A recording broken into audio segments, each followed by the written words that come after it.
Hello দোস্ত, nursing related আরো একটি ভিডিও নিয়ে চলে এসেছি তোমাদের কাছে। তোমরা যেহেতু অনেকে জানতে চেয়েছিলে আমি কোন হোস্টেলে থাকি আর সেই হোস্টেলটা একটু ঘুরে দেখাতে, তো আজকে ভাবলাম তোমাদের সাথে সেটাই শেয়ার করি। তো ভিডিওটা লাস্ট অবধি থেকো। কি বলতো, হোস্টেল মানে হচ্ছে ওই দিল্লি কা লাড্ডুর মতো, তুমি খেলেও পছতাবে, না খেলেও পছতাবে।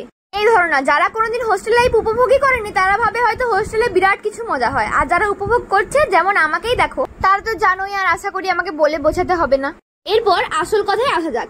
নার্সিং মানে কিন্তু আমাদেরকে হোস্টেলটা নিতেই হবে, কারণ নার্সিং এর ঠিক কোনো ডিউটির কোনো ঠিক ঠিকানা নেই। কখনো ইভিনিং করতে হয়, কখনো মর্নিং করতে হয়, কখনো আবার নাইটও করতে হয়। তো একটা সিকিউরিটি তো অবশ্যই থাকে হোস্টেলের মধ্যে।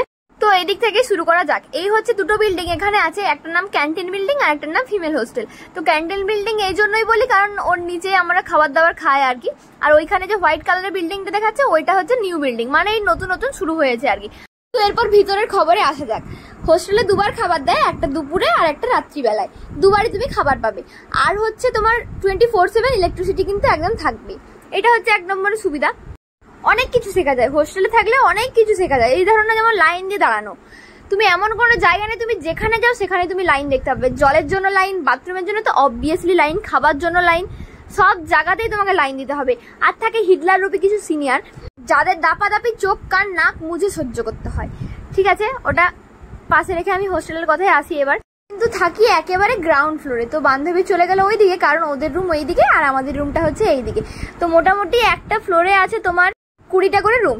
তো এখানে এই রুমগুলো বেসিক্যালি 5 জনের ক্যাপাসিটি। তো 4 জনও থাকতে পারো, 5 জনও থাকতে পারো। আবার অনেকগুলো রুম আছে, মানে অনেকগুলো হোস্টেল বিল্ডিং এ অনেক অনেক রুম আছে, যেখানে এক এক সাথে 15 জনা 20 জনা মানে অনেকজন থাকে আর কি।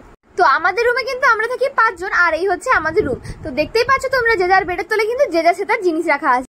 এই সকল জিনিসপত্রগুলো কিন্তু নিজেকেই বাড়ি থেকে বয়ে আনতে হচ্ছে। কলেজ শুধু প্রোভাইড করেছে একটা ম্যাট্রেস, একটা বেড আর একটা বালিশ। আর এই জিনিসগুলো হচ্ছে আমার, যেগুলো আমি রেখেছি আমার বেডের সাইডে। আর তারপর এনেছিলাম বাড়ি থেকে ঠাকুর, আয়না, তো এইগুলোই। তো ব্যাস, ভিডিওটা ছিল এই পর্যন্ত। আরো কোনো কোয়েশ্চেন থাকলে কিন্তু অবশ্যই কমেন্ট বক্সে জানাতে পারো, ভিডিও দেওয়ার চেষ্টা করবো। বাই।